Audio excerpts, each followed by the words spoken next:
And thank you for joining us on this Wednesday night. We have breaking news as we come on the air about how police found and arrested the suspect in Tuesday's shooting at a Brooklyn subway. We're learning tonight that the alleged gunman reportedly called the cops on himself and told them to come and get him from a McDonald's in Manhattan. Now locked up, there's a sigh of relief in the Big Apple after a nearly 30-hour manhunt. We have new video tonight of Frank James leaving a New York City precinct and being transferred to federal custody. And this just in, he will appear in court for the first time tomorrow.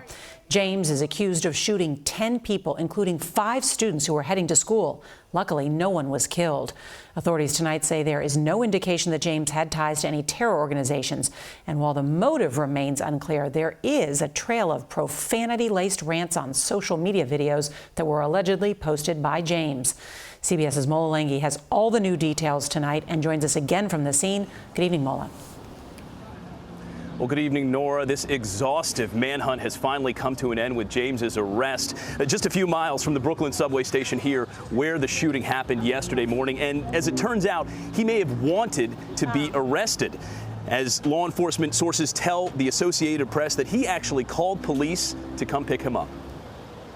62-year-old Frank James, New York City's most wanted man for the last day and a half, was arrested this afternoon on a street corner in Manhattan's East Village. We were able to shrink his world quickly.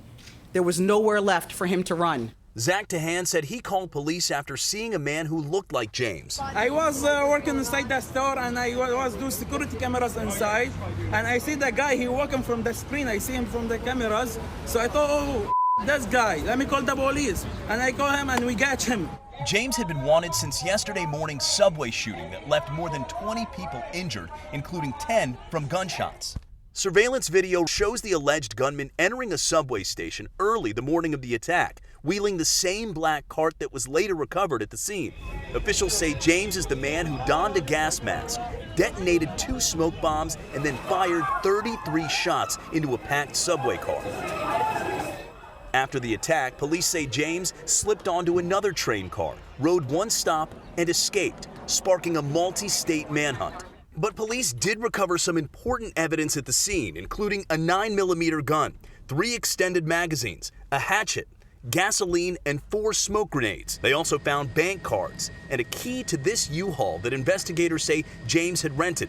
A search of the van turned up a heater, some clothing, and blankets. They believe he spent at least 1 night sleeping in the back. I think first and foremost, we were looking to get this guy off the street before he did any more carnage, brought any more carnage to the city.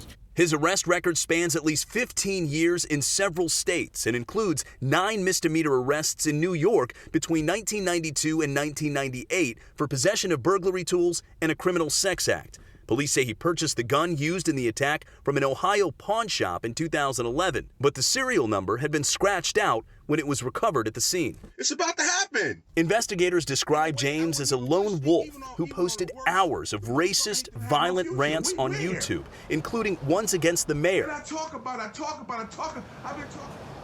Well, during their investigation, which is ongoing, authorities say they searched a storage unit in Philadelphia, which is registered to James, finding, among other things, a silencer and ammunition for AR-15 and 9mm weapons. James faces several charges, including terrorism against a mass transit system. And if convicted, he could face up to life in prison, Nora. Mola Lenghi with all those details. Thank you.